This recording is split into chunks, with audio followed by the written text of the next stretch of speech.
You take the spear. A gun comes out with him, and it stops and looks right at you. You can hear this as the bottom of its jaw just starts Changing planes, I shoot it. You can't really see now what's going on, and because it's underwater, it literally just snatches up one of your legs, and he's just letting them have it from the water. And the water starts to drop down on both sides as you make your way up towards the shore.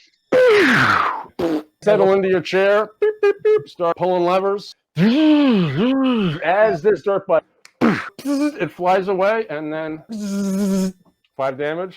5 damage. Where's your game, bro?